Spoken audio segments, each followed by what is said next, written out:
ज्ञानाचे सागर,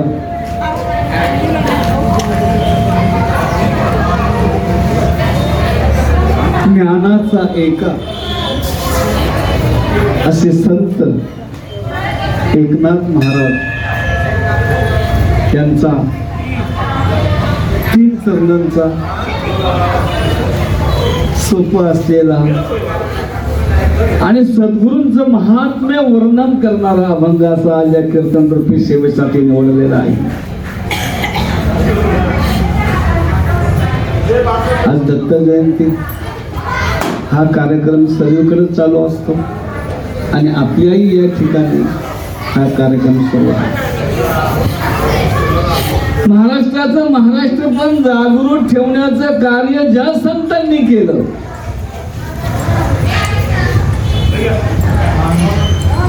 तुमचं आमचं मराठी पण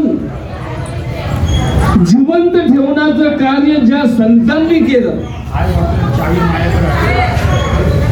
18 पगड जाती एकत्र करून या महाराष्ट्राला सोन्याचा दिवस ज्या संतांनी आणलं, असे महान संत या ठिकाणी आपल्या महाराष्ट्राला लाभलेले आहेत. संत ज्ञानेश्वर महाराज, संत तुकाराम महाराज, एकनाथ महाराज, नामदेव महाराज, निळोबाराय, गुरुदेव दत्त सारखे देव, स्वामी समर्थ सारखे देव, अनंत पोद्दार सारखे आपला सद्गुरू लाभले.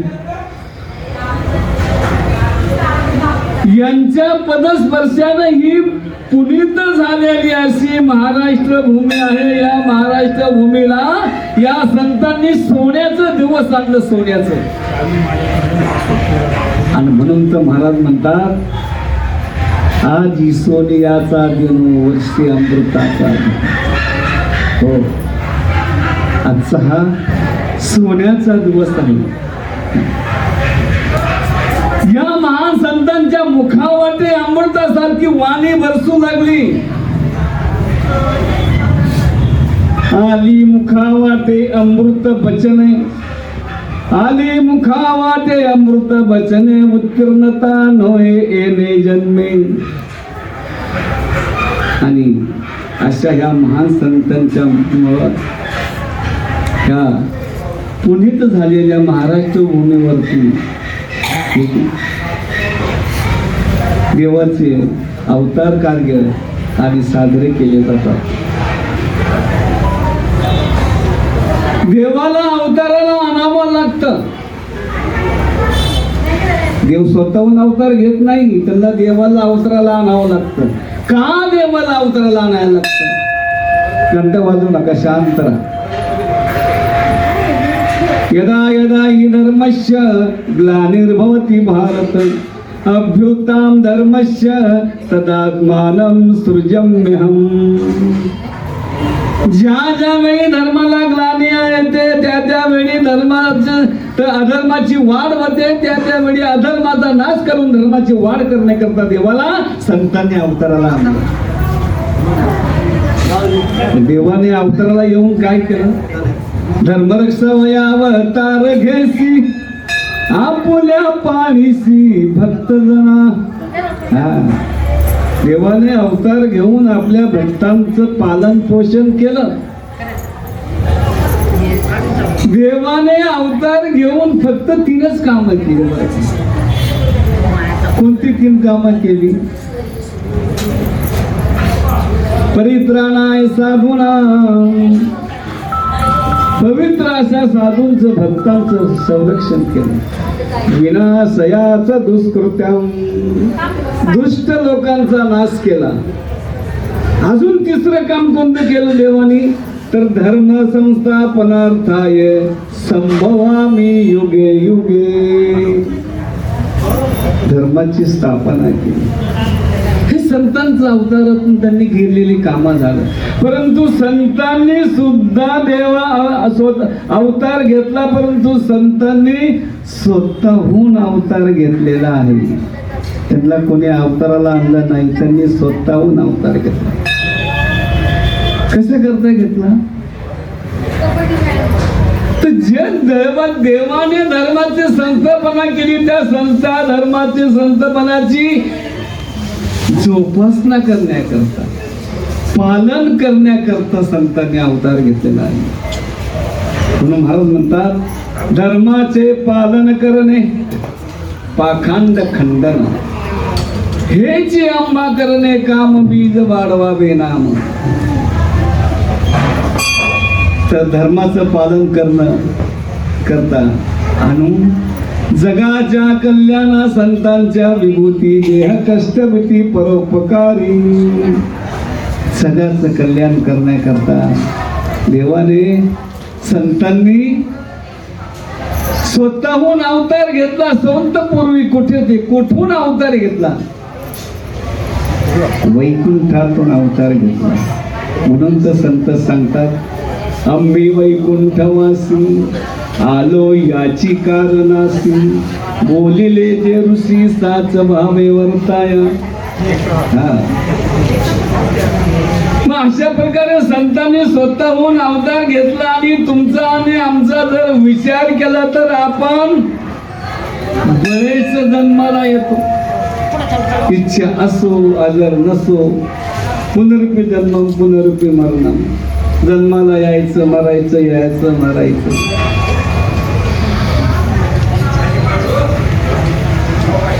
परंतु आपण बरेच जन्म येतो, जन्माला जरूर, पण या जन्मामध्ये येऊन काय केलं पाहिजे? म्हणून महाराज म्हणतात की तरीच जन्म यावे दास स्वामींचे व्हावे. स्वामींचं दास व्हायचं. मग त्याकरता काय केलं पाहिजे? तर त्याकरता संतांचा सद्गुरूंच्या सान्निध्यात राहिलं पाहिजे. मग सद्गुरूंच्या सान्निध्यात राहिल्यानं काय होतं? सावता महाराज एका अभंगामध्ये सांगतात, कोणे दिवशी होईल सद्गुरु कृपा, कोणे दिवशी चुके जन्म मरण खेपा, कोणे दिवशी सामत्याच्या बापा दर्शन द्यावे, समयासी सादर व्हावे. दुर्लभ अशा नरदेहामध्ये आल्यानंतर सद्गुरु प्राप्ती करून घ्यायची. सद्गुरु प्राप्ती करून गेल्यानं काय होतं? तर चुके जन्म मरण खेपा. आता जन्माला यायचंच नाहीये, आता जन्म मरण राहतच नाही. पण त्याकरता सद्गुरूंच्या सान्निध्यात गेलं पाहिजे. मग सद्गुरू केल्यानं काय होतं? तर मोक्ष प्राप्ती होते. मोक्ष प्राप्ती होते म्हणजे नेमकं काय होतं? सर्व दुःखाचं निवारण होतं आणि सर्व सुखाची प्रवृत्ती होते. आणि यालाच मोक्ष म्हणतात. असं मोक्ष प्राप्त करून घेण्याकरता सद्गुरूंची गरज आहे, संतांची गरज आहे. आज आपल्या पाठीमागं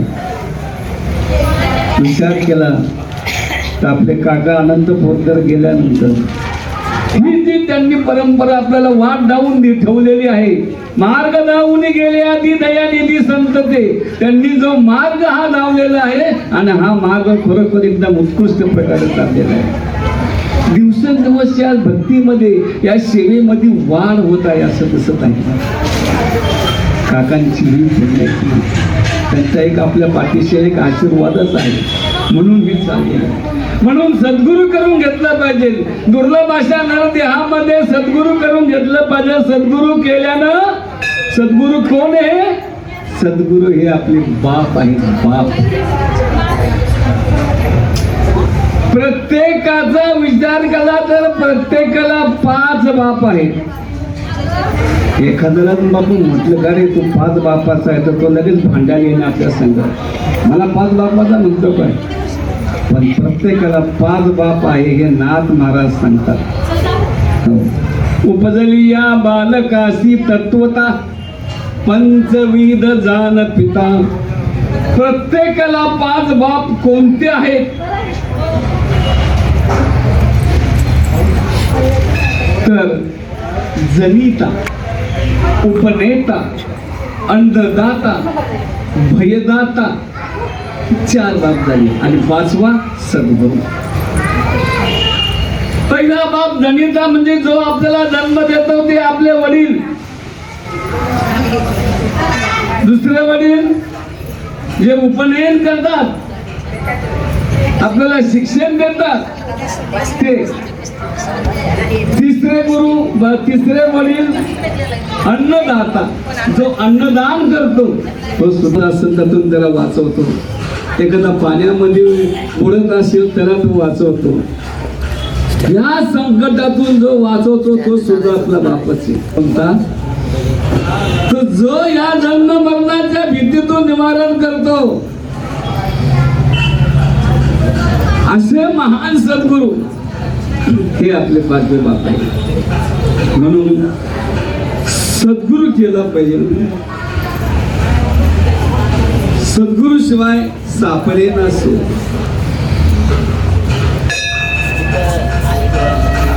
सद्गुरू कृपेने आपल्याला देवाची प्राप्ती होते. आता देव कळला पाहिजे का दिसला पाहिजे? महत्वाचे. देव कळला पाहिजे का दिसला पाहिजे? अहो, देव दिसणं सोपे, अवघड नाही. पण देव कळणं अवघड नाही. तेव्हा देव कळला पाहिजे. देव दिसणं कसं? आपण आता समोर पाहतो, स्वामींची मूर्ती आहे. आपण आपल्या घरात सुद्धा देवाची पूजा करताना हातामध्ये देव घेतो, पूजा करतो. मग आपल्याला दिसतो म्हणूनच ना. पण देव दिसणं सोपं आहे, परंतु देव कळणं अवघड आहे. तेव्हा देव कळला पाहिजे. आणि आपल्याकडून नेमकं तेच होतं. काय होतं? आपण देव पाहतो परंतु कळत नाही. का बरं कळत नाही? देव पाहतो परंतु कळत नाही. का कळत नाही? तर महाराज सांगतात, पूर्वजन्मी पाप केले ते म्या भाऊ विस्तारिले, विषय सुखाला शिवंत सेविता तिमिर कोंदले, चक्क भोगले. म्हणून आपल्याला देव कळत नाही. कारण आपल्या डोळ्यावरती आपले जे डोळे आहेत हे चर्मचक्षु आहेत, हे ज्ञान चक्षु नाही. मग ज्ञान चक्षु प्राप्त करण्याकरता सद्गुरूंची गरज आहे. सद्गुरूंची गरज आहे. त्यानं ज्ञान प्राप्त होतं. म्हणून ज्ञानेश्वर महाराज सांगतात की मला माझे सद्गुरू निवृत्तीनाथ महाराज त्यांचा अनुग्रह मिळाला. त्यांच्याकडून जो काय मला अमृताचा ठेवा मिळाला त्यामुळं मला देव कळला. कारण त्याकरता माझ्या सद्गुरूंनी काय केलं तर माझ्या या चर्मचक्षुचे ज्ञान चक्षु केले. आणि ज्ञान चक्षु करण्याकरता या माझ्या सद्गुरूनं माझ्या डोळ्यामध्ये नेत्रांजन घातलं. कोणतं नेत्रांजन घातलं? कृष्णांजन एक वेळा कृष्ण नामाचं नेत्रांजन घातलं. कृष्णांजन एक वेळा. म्हणून हे चर्मचक्षुचे ज्ञान चक्षु झाले आणि त्यामुळं मला देव कळला असे ज्ञानेश्वर महाराज सांगतात.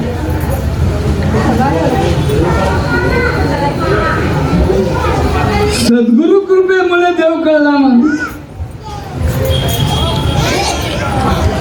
म्हणून सद्गुरु शिवाय सापडेना असो. सद्गुरु केल्याशिवाय जगू नका.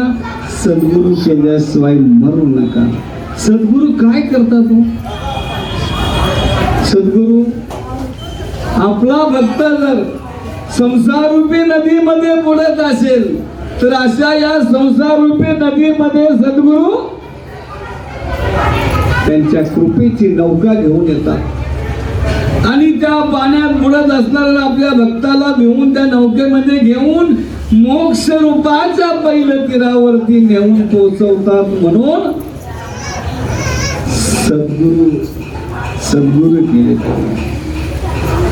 म्हणून तर महाराज म्हणतात की सद्गुरू केल्याशिवाय जगू नका, नव्हे नव्हे तर सद्गुरू केल्याशिवाय मरूही नका. म्हणजे सद्गुरू केलं पाहिजे, कारण सद्गुरू करणं हे आताच नाही तर देवादिकापासून ही परंपरा आहे. सद्गुरूंची सद्गुरू करण्याची परंपरा ही पूर्वी संतांच्या पासून, देवांच्या पासून आहे. असे तुकाराम महाराजांची जर गुरु परंपरेचा विचार केला तर ती परंपरा कशी चालत आलेली आहे. तर महाविष्णू, त्यानंतर ब्रह्मदेव, त्यानंतर नारद, नारदांचे शिष्य व्यास, व्यासांचे शिष्य राघव चैतन्य, राघव चैतन्याचे शिष्य केशव चैतन्य, केशव चैतन्याचे शिष्य बाबाजी चैतन्य आणि बाबाजी चैतन्याचे शिष्य तुकाराम महाराज. पुढे त्यांचे शिष्य निळोबाराया, मल्लप्पा वास्कर वगैरे असे खूप गेले. ही परंपरा तुकाराम महाराजांची सुद्धा गुरु परंपरा आहे. त्याचप्रमाणे ज्ञानेश्वर महाराजांची सुद्धा गुरु परंपरा आहे. ते माऊलीनेच एका अभंगामध्ये सांगितलं आहे. आदिनाथ गुरु सकळ सिद्धांचा, मच्छिंद्र तयाचा मुख्य शिष्य, मच्छिंद्राने बोध गोरक्षासी केला, गोरक्ष वळला गहेनी प्रती, गहेनी प्रसादे निवृत्ती दातार, ज्ञानदेवा सार चोदविले. मच्छिंद्राने बोध गोरक्षासी केला, म्हणजे मच्छिंद्र नंतर त्यांचे शिष्य गोरक्षी. गोरक्ष ओळला गहेनी प्रती, मग गोरक्षांचे शिष्य गहेनी, ज्ञानदेवा सार चोदविले.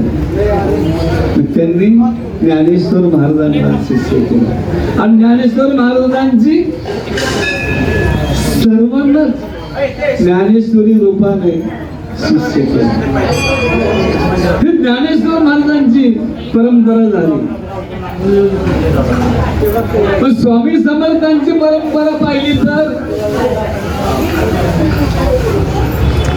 श्रीपाद वल्लभ, पुढे श्री बाबा वगैरे अनेक संत आपल्या भारतात, ही यांची वंश परंपरा झाली. पण एकनाथ महाराजांची वंश परंपरेचा विचार केला तर, गुरु परंपरेचा विचार केला तर, एकनाथ महाराज त्यांचे पंजोबा भानुदास, नाथांचे आजोबा चक्रपाणी, नाथांचे वडील सूर्यनारायण आणि त्यानंतर एकनाथ महाराज. असे एकनाथ महाराजांनी ही त्यांची वंश परंपरा झाली. पण ज्या वेळेस एकनाथ महाराजां जन्माला आले त्यावेळेस हे मुलगा मूळ नक्षत्रावरती जन्माला आलं. त्यामुळे ते लहान असतानाच त्यांचे आई वडील गेले. मग नाथांचा संभाळ पुढे त्यांच्या आजोबा आणि आजीनं केला. पुढे नाथ महाराज हळूहळू बाहेर खेळायला लागले, मुलांच्या मध्ये शिक्षण घेऊ लागले. शिक्षण घेता घेता त्यांना भारुडे करण्याचा खूप छंद लागला. ते भारुडे करू लागले. त्यानंतर ते 8 ते 9 वर्षाचे असतानाच त्यांना गुरुकृपेचा छंद लागला. त्यांना वाटलं की आपण गुरुकृपा करून घेतली पाहिजे. म्हणून गुरुकृपा करण्याकरता एकनाथ महाराज देवगिरी पर्वतावरती आले. देवगिरी पर्वतावरती जनार्दन स्वामी होते, महाराजांचे शिष्य होते जनार्दन स्वामी. असे जनार्दन स्वामींच्या सान्निध्यात एकनाथ महाराज गेले व जनार्दन स्वामींची त्यांनी तुम्ही माझे गुरु आहात म्हणजे नाथ महाराज जनार्दन महाराज सांगत त्याप्रमाणे त्या ठिकाणी अनुष्ठान करायचे, तप ध्यान धारणा करायची व त्यांची कामही करायची. एक वेळेस त्यांचं हिशोबाचं काम करत असताना एका पैसा फरक पडला त्या काळामध्ये. तो शोध त्यांना लवकर लागाना, रात्रभर जागले पण त्याचा शोध त्यांनी लावला. नाथ महाराजांचं वर्णन करतो. नाथ महाराज जर ध्यानाला बसले ना तर ध्यान चालू असताना जर झोप आली की त्यांना अशी डुकली यायची. डुकली आल्या की मान खाली जाऊन ती डुकली येऊ नये म्हणून नाथांनी त्यांच्या शेंडीला दोर बांधला, वरती आड्याला तो दोर बांधला.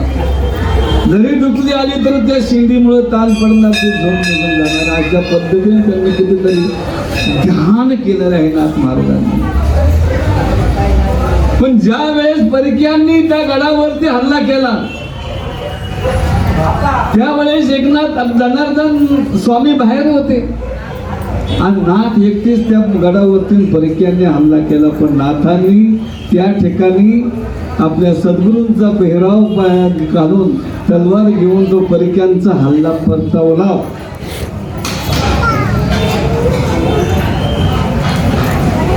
मग नाथांची ही भक्ती सेवा पाहून जनार्दन स्वामींना वाटलं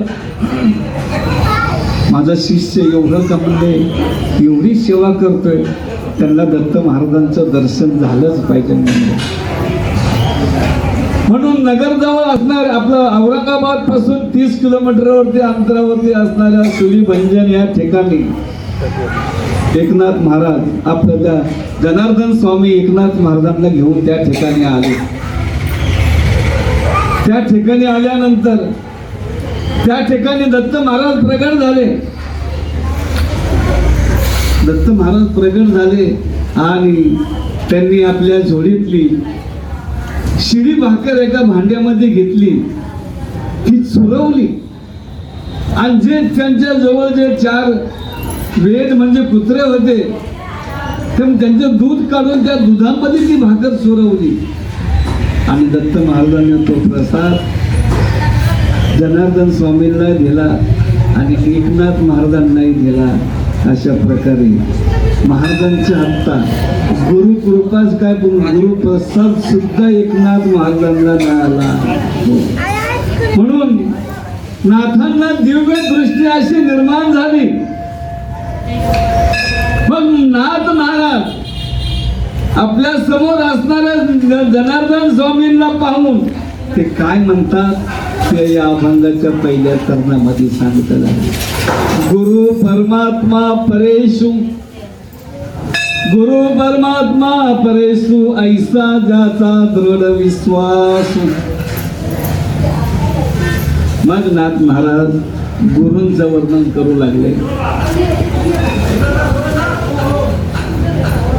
गुरु गुरु म्हणजे काय? नाथ महाराज म्हणजे गुरु गुरु परमात्मा, गुरु परेशु, परमात्मा आहे, परेशु म्हणजे ईश्वर आहे, असे सद्गुरू आहे. सद्गुरू सद्गुरू यांचा जर विचार केला तर सद म्हणजे चांगले, उत्तम, अतिउत्तम. आणि गुरु गुरु या वाक्याची फोड केली तर गला उकार गु अधिक रला उकार रू गुरु. मग गला उकार गु गु म्हणजे काय की अहंकार आणि रला हुकार रू म्हणजे काय तर नाहीसा. मग अहंकार नाहीसा करणे म्हणजे गुरु. आणि सद्गुरु आपल्या शिष्याचा अहंकार नाहीसा करतात. याचं वर्णन तुकाराम महाराज एका अभंगात करतात. बाबा अहंकारानिसी घनदाट, गुरु बचनी फुटली पहाट, माता भक्ती भेटली बरवंत, तिने मार्ग दाविला चोखट गा. हरी राम गोविंद वासुदेव.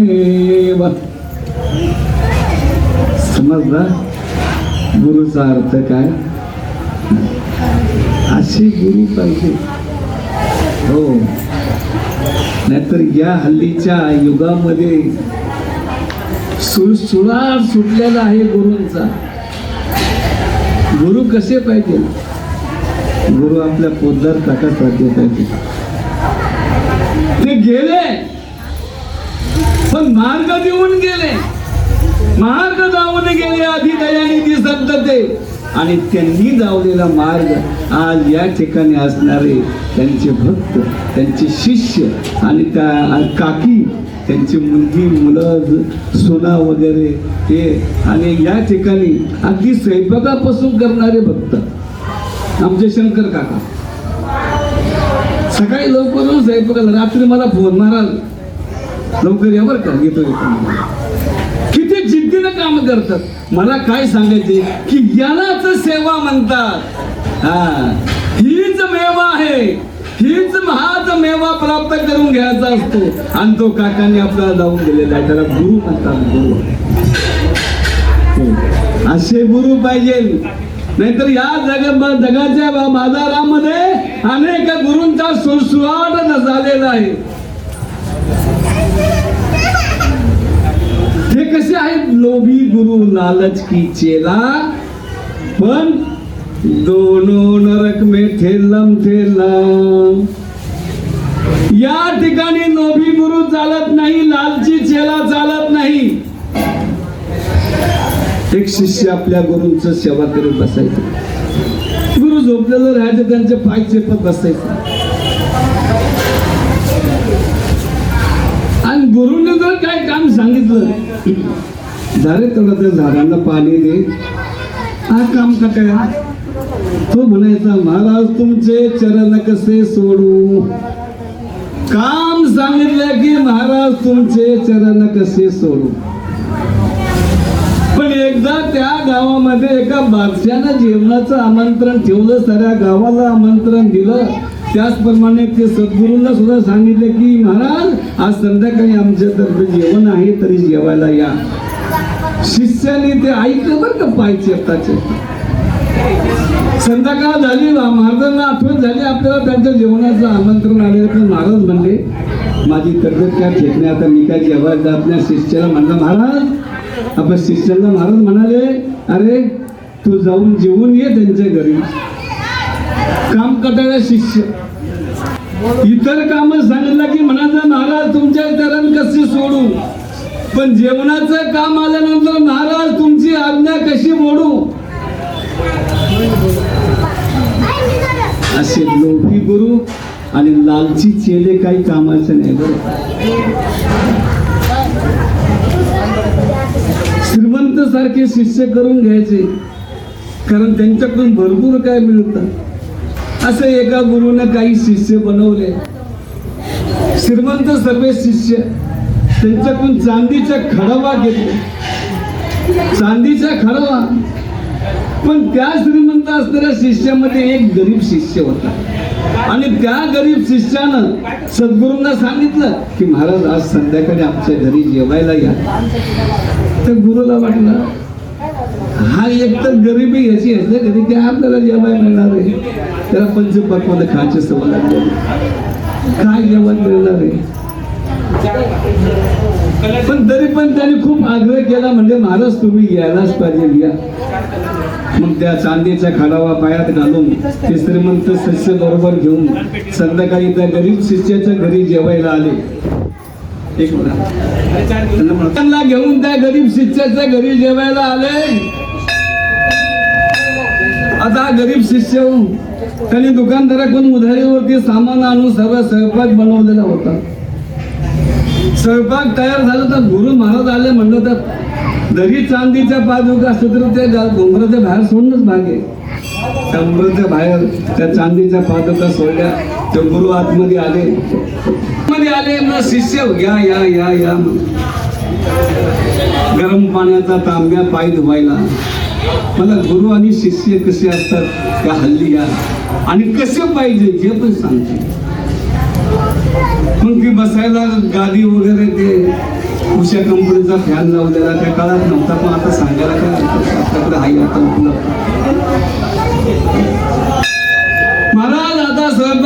झालेला आहे, थोडासा गार होऊ द्या, 5 मिनिटं शांत राहा, एवढं सांगून तो गरीब शिष्य घराच्या बाहेर आला आणि त्या महाराजांच्या चांदीच्या पादुका घेतल्या आणि दुकानदाराकडून केलेली उधारी मिटवून टाकली.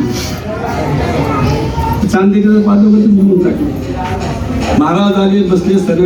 आता जेवायला वाढलं, सद्गुरू बसले समोर, जेवण आता वाढलं, जेवण चालले. सद्गुरू म्हणतात, वा वा काय जिलेबी आहे राव. तो शिष्य काय म्हणते, महाराज तुमच्या पायाचा प्रसाद आहे. काय लाडू आहे म्हणले. तो शिष्य म्हणतो, महाराज तुमच्या पायाचा प्रसाद आहे म्हणले. त्याच्या काय लक्षात नाही आलं, पण तुमच्या पायाचा प्रसाद आहे. जेवण झालं, पाणी खाल्लं वगैरे, पाणी झालं पाहिजे आणि आता बाहेर निघाले. आणि बाहेर निघाल्यानंतर आता आपण आपला चपला घालायच्या म्हणून त्यांनी आपला खडावा गुरूंनी पाहिला, तिथला खोडावा नाही. तर शिष्याला म्हणाले, माझा इथला खडावा कुठे. म्हणलं, महाराज तुम्ही आता तुमच्या पायाचा प्रसाद सेवन केला ना, तेथेच तुमच्या खडावा. गुरु कसे पाहिजे, असे लोभी गुरु लालच की चेला, दोनों नरक में ठेलम ठेला. लोभी गुरु कामाचे नाही, लालची चेले कामाचे नाही. तर गुरु कसे पाहिजे, शिष्य होतो ऐसा तो गुरु को सब कुछ रे. असे सद्गुरु पाहिजे, असे गुरु पाहिजे, असे गुरु. गुरु म्हणजे महाराज. मग या ठिकाणी एकनाथ महाराज तेच सांगतात, काय गुरु. पण गुरु कोण आहे, गुरु परमात्मा पण आहे. परमात्मा म्हणजे परम अधिक आत्मा. हा आपला जो आत्मा आहे ना, आत्मा हेच आपले गुरु आहे. हा काया ही पंढरी आत्मा हा विठ्ठल. आणि तेच देव म्हणजेच गुरु आहे, आणि तेच गुरु आपले आहे. हा आत्माच हा आपला गुरु आहे. हो, तुकाराम महाराजांनी स्वतःचा आत्मा, स्वतःचा देह, पिंड, आपण पिंडदान करतो ना, हे पिंड आपल्याला करावं लागतं. परंतु संतांनी त्यांचं पिंड स्वतःच्या हाताने देवाच्या हातावर दिलं. म्हणून तुकाराम महाराज म्हणतात की माझं पिंड नेण्याकरता, माझा देह नेण्याकरता तू देव प्रत्यक्ष आले. असं देवाच्या हातामध्ये आपलं पिंडदान करता आलं पाहिजे. त्याकरता त्या आत्मा हा पांडुरंग आहे, आत्मा हा स्वामी आहे हे समजलं पाहिजे. आत्मा कुठं असतो आपल्या देहामध्ये, आपल्या देहामध्ये आत्मा कुठं असतो, आपल्या बेंबी जवळ असतो. बेंबी जवळ, त्या बेंबी जवळ 7 पाकळ्या आहेत. त्या 7 पाकळ्याच्या खाली 7 चक्र आहेत. 8 पाकळ्या आणि 7 चक्र आहेत. त्या 7च्या 7 चक्र म्हणजे हे जे काही विकार आहेत, षडविकार वगैरे, काम, क्रोध, मद, मत्सर, दंभ, अहंकार, अनेक विकार आहेत. ही चक्र पार पडून ज्या वेळेस त्या 7 पाकळ्याच्या पुढून तो आत्मा बाहेर येतो, म्हणजे कुठे येतो तो देवाच्या दारामध्ये. देवाची द्वारी उभा क्षण भरी तेने मुक्तीचारी साधी. देह तर देवालाच प्राप्त होऊन जातात. त्यांना पिंडदान करण्याची गरज नाही. पिंडदान करण्याची गरज आपल्याला का, आपल्याला या 7 चक्रातून, 8 पाकळ्यातून, त्यातून आपला आत्मा बाहेर नेता येत नाही. हा आत्मा कुठं असतो, मेल्यानंतर.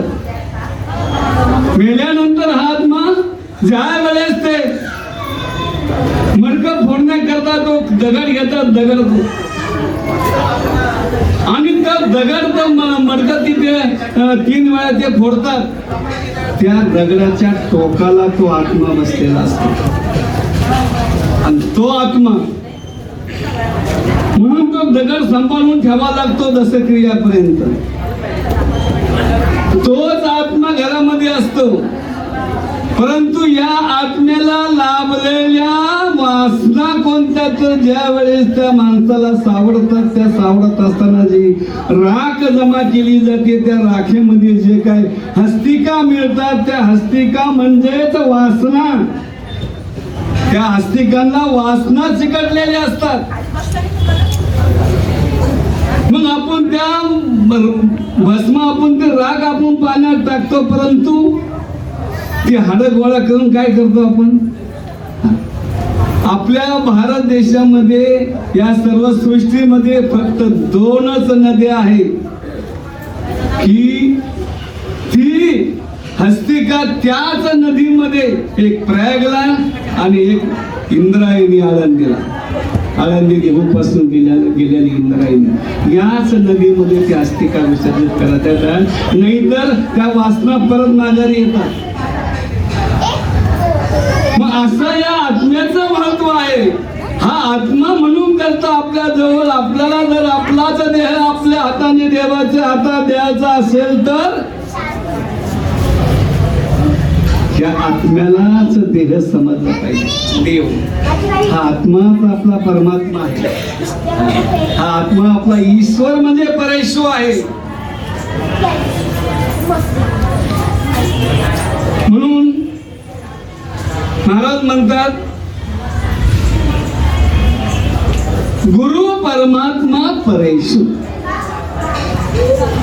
ऐसा ज्याचा दृढ विश्वासू. गुरु परमात्मा परेशु, ऐसा ज्याचा दृढ विश्वासू. त्याकरता सद्गुरूवरती, देवावरती दृढ विश्वास पाहिजे. विश्वास आपण काय म्हणतो, काय मी एवढ्या पंढरपूरच्या वाऱ्या केल्या आणि अजून माझी मुली गरीबीचे गाव, आणि हे लोक कधी पंढरपूरला जात नाही. ते मोटरसायकलवरती मारुती गाडीमध्ये फिरतात का?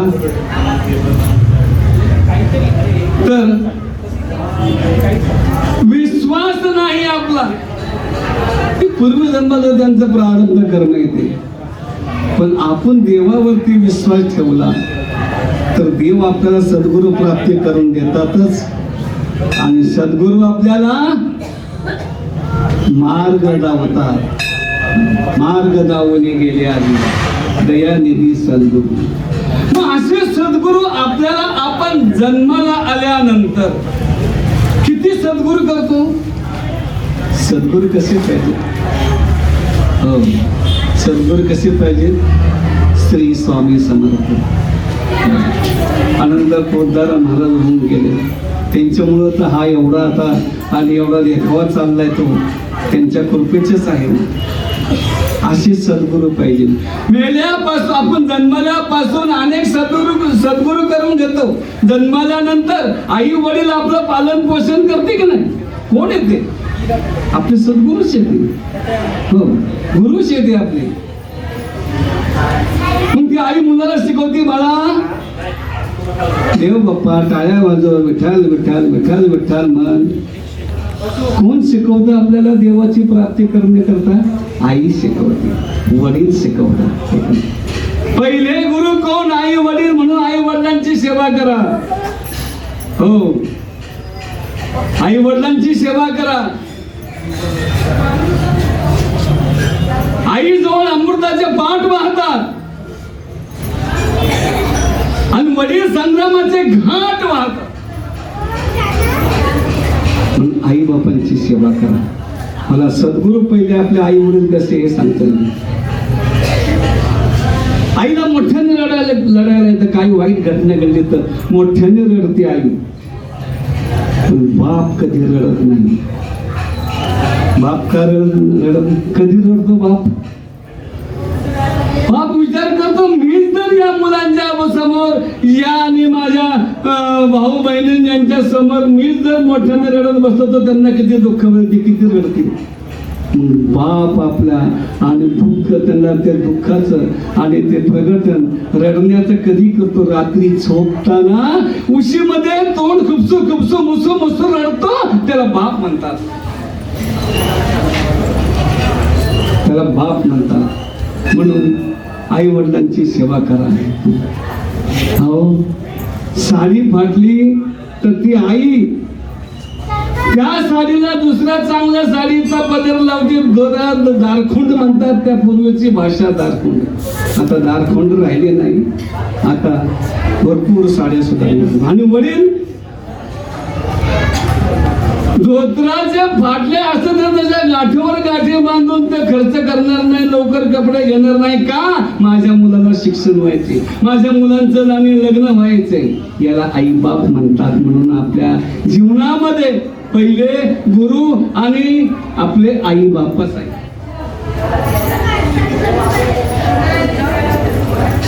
शेवटी जर आपल्याला रस्त्यानं जात असताना ठेस लागली तर आपण काय म्हणतो? आई ग पाहायला लागली. पण रस्त्यानं जाताना जर हायवेने एखादी समोरून गाडी मिळत घाव आणि अशी आपल्या अंगावरती धावून येत असेल आणि सुबह येऊन काचकन ब्रेक दाबून ती गाडी थांबली तर आपण काय म्हणतो? अरे बापरे. म्हणतोय की नाही? बापाची आठवण केव्हा येते, आईची आठवण केव्हा येते. अरे सद्गुरू हेच आपले आई बाप आहे. म्हणून हे पहिले सद्गुरू आपले आई वडील. दुसरे गुरु कोण? जन्मल्यापासून आपण किती गुरु करून घेतो ते सांगतो. दुसरे गुरु कोण? शिक्षक,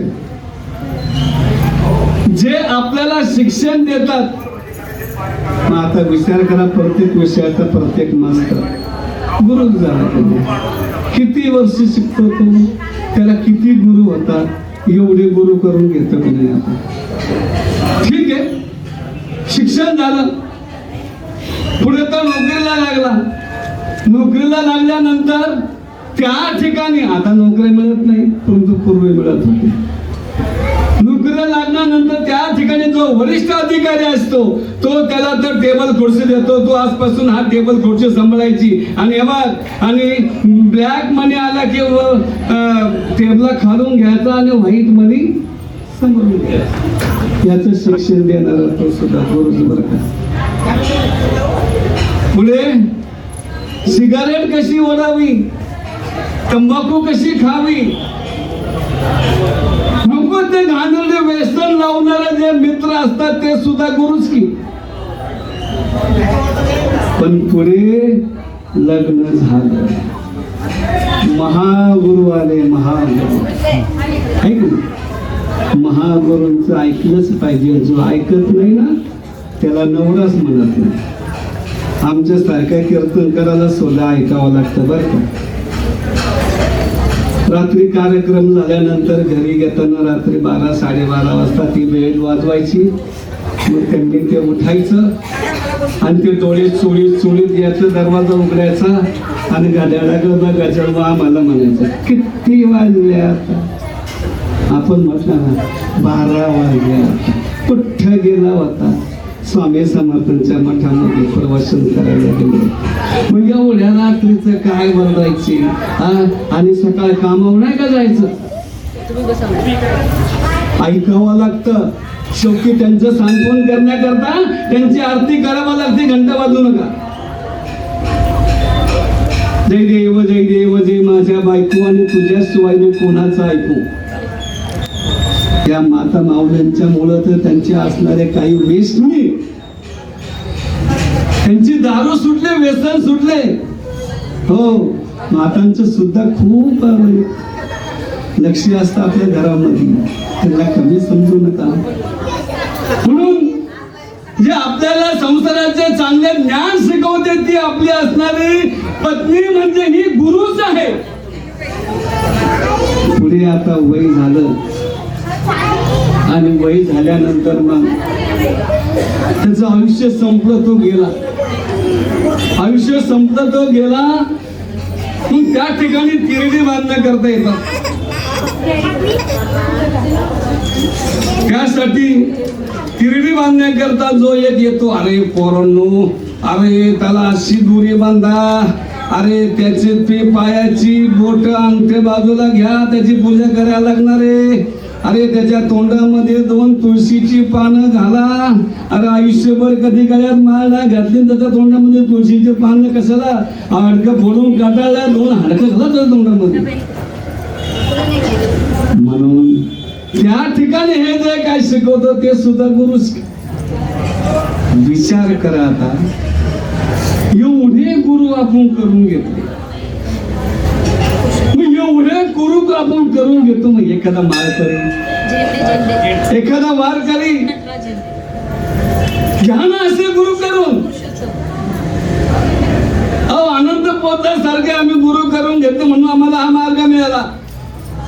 अभिमानानं सांगतो मी आज. हो, 13-14 वर्ष या ठिकाणी सेवा चालू, केवळ अनंत पोद्दार महाराजांचे एक कृपा आशीर्वाद आहे. मग गुरूंच्या सान्निध्यात गेल्यानंतर हा मार्ग मिळतो, आपलं कल्याण होतं. आणि याच वरती म्हणून दृढ विश्वास ठेवला पाहिजे. म्हणून गुरु परमात्मा प्रेसू ऐसा ज्याचा दृढ विश्वासू. 11:15 वाजायला आलेले. आपल्याला किती वाजता जन्म साजरा करायचा? 12 वाजता केला. जो गुरु करून घेतो ना त्यालाच देव प्राप्ती होते, त्यालाच देव प्राप्ती होते. म्हणून देव तयाचा अंकिला, देव त्याच्याच घरची कामे करतो. हो, म्हणून तर ज्ञानदेव म्हणे व्यासाची या खुना द्वारकेचा राणा पांडवा घरी असं म्हणलेला. द्वारकेचा राणा पांडवा म्हणून. आणि म्हणून देव तयाचा अंकिला, स्वये संचिला त्याचे घरी. स्वतः देव त्याच्या घरी कामे करतो. आणि अशी कामे एका गावबाने केली नाथांच्या घरी, म्हणून त्याला गुरु पुरस्कार मिळाला. आणि नव्हे तर देवानं श्रीखंड्या होऊन नाथांची कामे केली. आणि कृष्णानं अगदी त्या अर्जुनाच्या घरी त्यांची सेवा केली. का तर देव तयाचा अंकिला, सोयी संचिला त्याचे घरी. म्हणून एका जनार्दनी गुरुदेव येथे नाही बा संशय. अहो, गुरु म्हणजे देव आहे आणि देव म्हणजेच गुरु आहे हे. आणि इथं दृढ विश्वास ठेवा, येथे संशय ठेवू नका. गुरु आणि देव यांच्यामध्ये संशय ठेवू नका. आणि असे आपल्याला लाभलेले हे दत्त महाराजांनी त्यांचा आज जळ आहे या जन्म सोहळ्यामध्ये. आणि या ठिकाणी महाराज सांगतात की देव तेच गुरु आहे आणि गुरु तेच देव आहे. दत्त म्हणजे काय तर निर्गुणाची अनुभूत श्रुती असणारे ब्रह्ममुक्त आत्मा म्हणजे दत्त. दिक अधिक अंबर, दिक म्हणजे दिशा आणि अंबर म्हणजे आकाश. या आणि ह्या दत्ताचं वस्त्र कोणतं आहे तर आकाश हेच वस्त्र आहे. दिगंबर. अवधूत, अवधूत मधील अ म्हणजे अक्षर ब्रह्माचा साक्षात्कार, अक्षरत्व. आणि व म्हणजे वरण्यत्व, श्रेष्ठाची पूर्णत्वाची पराकाष्ठा. धू म्हणजे बंधनातून धुतलेला, त म्हणजे तत्वमसी असलेला. असे अवधूत दत्तांच्या नावामध्ये सुद्धा खूप खूप महत्व आहे. अशा दत्त महाराजांचा अवतार कसा झालाय एक 10 मिनिटांमध्ये आपण ती कहाणी घेऊन त्या ठिकाणी दत्त जन्म आपण साजरा करायचा आहे. आतापर्यंत आपण सद्गुरु महिमा वाचला, ऐकला. सद्गुरु महिमा ऐकला. यामध्ये भक्त विदर्भ अवतारात श्रेष्ठ कसा आहे, यामध्ये हा अवतार श्रेष्ठ कसा आहे तर त्यात 3 गोष्टी दिसून येतात. त्या 3 गोष्टी कोणत्या तर पतिव्रतेच्या तपाचे सामर्थ्य. बरोबर करू नका. पतिव्रतेच्या तपाचे सामर्थ्य. पतिव्रतेचा केल्याने पतिव्रतेचा छळ केल्यानं देवांची सुद्धा फजिती कशी झाली. आणि या ठिकाणी या अवतारात 3 शक्ती म्हणजे 3 देव एकत्र आलेले आहेत. आणि असे भगवान शंकर पार्वती माते बरोबर आणि बोलत असताना पार्वती मातेला भगवान शंकर म्हणाले की या भूतलावरती अनसूया ही श्रेष्ठ आहे. अनसूया ही श्रेष्ठ आहे असं ऐकल्यानंतर पार्वती मातेला थोडस वाईट वाटलं. म्हणजे या भूतलावरती लक्ष्मी आम्ही श्रेष्ठ असताना ही कोण म्हणते सावित्री. आम्ही श्रेष्ठ असताना ही कोण अनसूया म्हणते. मी नाही म्हणले, मानत नाही. पार्वती माता भगवान शंकराला म्हणले, तेव्हा भगवान शंकर म्हणाले की ठीक आहे, तुला मी सांगून कळत नसेल तर नारद मुनी येऊन तुला सांगतील. गर्व देखोनी पार्वतीचा तिला गर्व झाला ना, आमच्यापेक्षा श्रेष्ठ कोणच नाही. त्रिलोचन तेव्हा वाचा. मग त्या ठिकाणी नारद आले. नारायण नारायण नारायण. नारदानं आणि पार्वती मातेला सांगितलं, पूजलं वगैरे, आणि मग विचारलं पार्वती मातेनं, अशी भगवान म्हणतात की तरी आज अनुसया श्रेष्ठ कोण या अनुसया? तेव्हा नारद म्हणाले, खरं आहे त्यांचं म्हणजे अनुसया श्रेष्ठ या भूतलावर. ते म्हणले, अहो तुमच्या तिघांचा सावित्री, लक्ष्मी आणि पार्वती तुमच्या तिघींच्या या भावल्या करून तुझ्या डाव्या पायामध्ये बांधलेल्या आहेत. हो, एवढी श्रेष्ठ आहे ती पतिव्रता आहे. मग नारदाला पार्वती माता म्हणली की तिचं पात्रव्रत दाखवण्याकरता मला काहीतरी आयडिया द्या. ठीक आहे म्हणलं, देते आयडिया.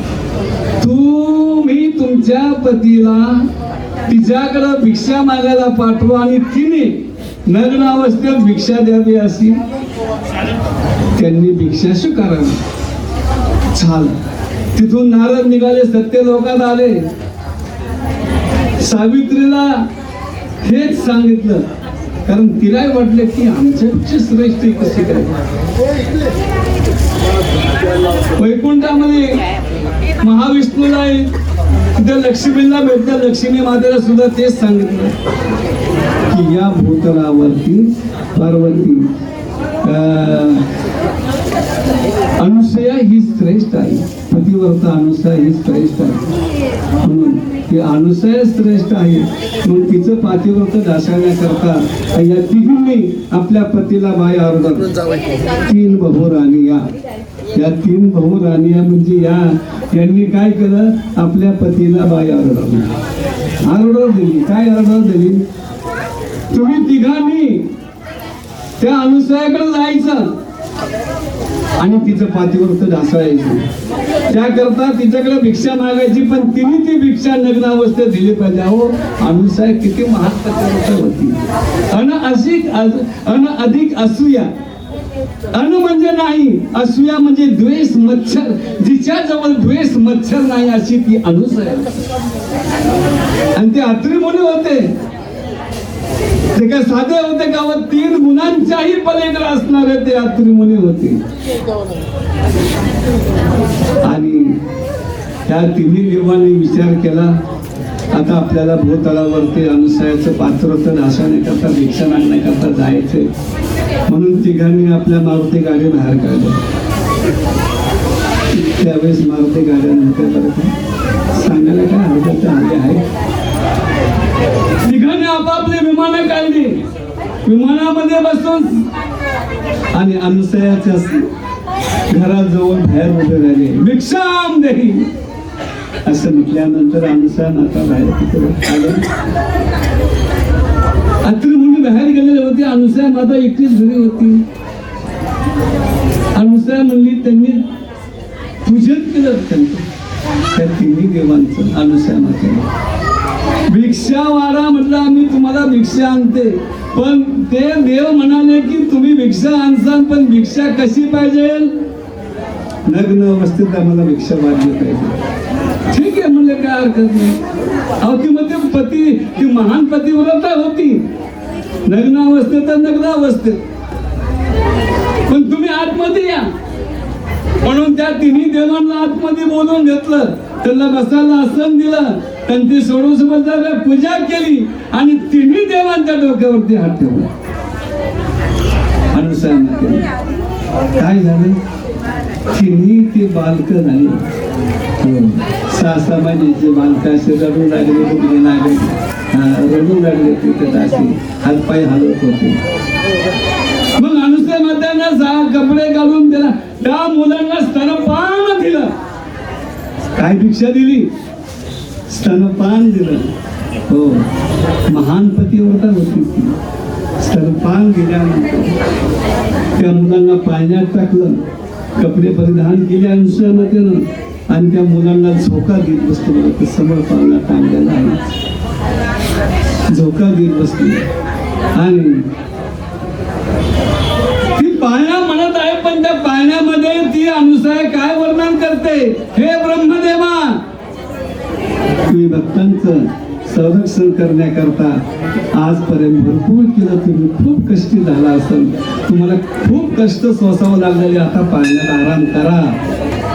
हे ब्रह्मदेवा, तुम्ही या जगाची उत्पत्ती केली, त्यामुळे तुम्ही खूप थकले असाल, तर आता या पाळण्यामध्ये आराम करा. भगवान शंकरा, तुम्ही दुष्टांचं निर्धारण करणं केलं आणि त्यामध्ये तुम्ही खूप थकला असेल, तर तुम्ही या पाळण्यामध्ये आराम करा आणि ती पाळण्याची दोरी हलवू लागली. जो जो जो जो रे गुळ बसना रामा लक्ष्मी मनान निद्रा करी बाळा, मनमोहना रामा लक्ष्मी मनान बाळा, जो जो रे. पूर्वीचा पाळणा होता बरं का. हल्लीचे पाळणे फार वेगळे, ऐकायला नको वाटतात, परंतु गंमत म्हणून सांगतो मी थोडासा. हल्लीची पाळणी ती आई वडील गेलेले असतात त्या मुलाची नोकरीवरती, आणि ती मोल करून येते, त्या मुलाला 4 तांबे आंघोळ घालती, त्याला पाळण्यात टाकती आणि ती पाळण्याची दोरी घेऊन हलवत पाळणा म्हणते. मला वाटतं आता बरं झालं, चांगलं पाळणा म्हणून. ती पाळणा काय म्हणते? पहिल्या दिवशी जन्माला बाळाने मागितलं खायला केळ, त्याच्या जन्माचं झालं वाटोळ, काय पाळणे हल्ली. दुसरा पाळणा, दुसऱ्या दिवशी आनंद मोठा, बाळाने केला इच्छा मन गोटा, बाळ पाळण्यातून करत या टाटा, जो बाळा जो. असे पाळणे नव्हते बरं का. अनुसूया मातेनं काय पाळणा घेतला? त्या देवांनी केलेलं कार्याचं वर्णन त्या पाळण्यामध्ये आलेलं होतं. असा अनुसूया मातेनं तो पाळणा म्हटला. आणि मग ही बातमी नारदाकडून याला भेटली. 3 बहुराणिया, लक्ष्मी, सावित्री आणि पार्वती, तिघींना ही माहिती मिळाली. मग नारद म्हणाले, आता तुमच्या ताकद असेल तर जा, तुमचे पती तुम्ही घेऊन या. तुम्ही स्वतःला म्हणता ना आम्ही श्रेष्ठ आहे, जा. अनुसूयाने केलेली ती बालक तिथे हे तिन्ही राण्या आल्या आणि त्या मुलांना पाहिलं. म्हणले, अहो आमचे पती आम्हाला ह्या, आम्हाला आमचे. अनुसूया मातेने विनंती केली, खरोखर तुम्ही आहे अनुसूया माता, तुम्ही श्रेष्ठ आहात, तुम्ही महान पतिव्रत आहात, तुम्ही आमची ही मुलं, आता ही जी मुलं आहे आमच्या, आम्हाला पती मिळवून द्या. तुम्ही तुमचे नाव पती ओळखून घ्या, तुमचे पती तुम्ही ओळखून घ्या. शेवटी आणि ते पती त्यांनी त्या अनुसूया मातेनं त्या तिन्ही बालकांच्या मस्तकावरती हात ठेवला. असे ते तिन्ही देव प्रकट झाले. अनंत कोटी ब्रह्मांड नायक राजाधिराज योगीराज श्री अक्कलकोट स्वामी समर्थ महाराज की श्री गुरुदेव. ते तिन्ही देव उभे राहिले व अनुसूया मातेला ते म्हणाले, देवा फुले वाटा बरं का सर्वांना फुले वाटा. अनुसूया मातेने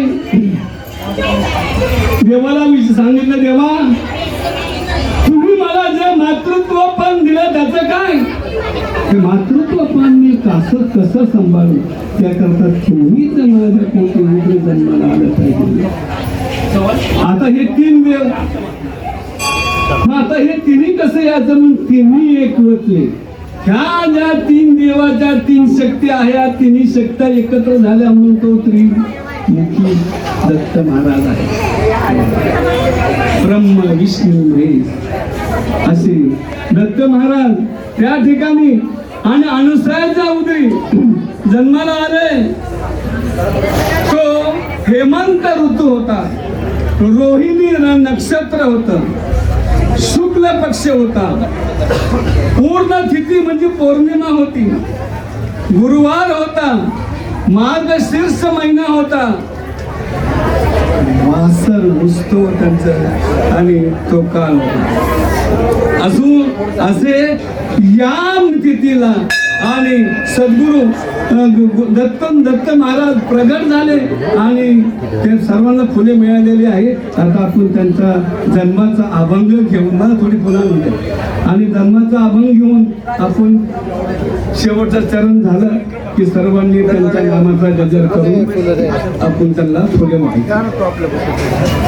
धरी अवतार विश्वतारामया धरी अवतार विश्वतारामया अत्रीची अनुसया गरोदर ऋतुकाळ हेमंत नक्षत्र रोहिणी ऋतुकाळ हेमंत नक्षत्र रोहिणी शुक्ल पक्ष निधी पूर्ण तिथी पौर्णिमा मास मार्गशीर्ष गुरु तो वासर उत्सव काळ ऋतुकाळ हेमंत नक्षत्र रोहिणी शुक्ल पक्ष पूर्ण तिथी दिनी पूर्ण तिथी एका जनार्दनी पूर्ण अवतार अवतार पूर्ण आहे बरं का पूर्ण एका जनार्दनी पूर्ण अवतार निर्गुण निराकार आकारले ऋतुकाळ हेमंत नक्षत्र रोहिणी शुक्ल पक्ष दिनी पूर्ण काळ अनंत कोटी ब्रह्मांड नायक राजाधिराज योगीराज श्री अक्कलकोट स्वामी समर्थ महाराज की जय अवधूत चिंतन श्री गुरुदेव दत्त कुंडली गौरदेव हरिविठ्ठल श्री ज्ञानदेव तुकाराम पंढरीनाथ भगवान की जय माऊली ज्ञानेश्वर महाराज की जय जगद्गुरु तुकाराम महाराज की जय श्री गुरुदेव दत्त श्री स्वामी समर्थ महाराज की जय दिगंबर गंबरा श्रीपाद वल्लभ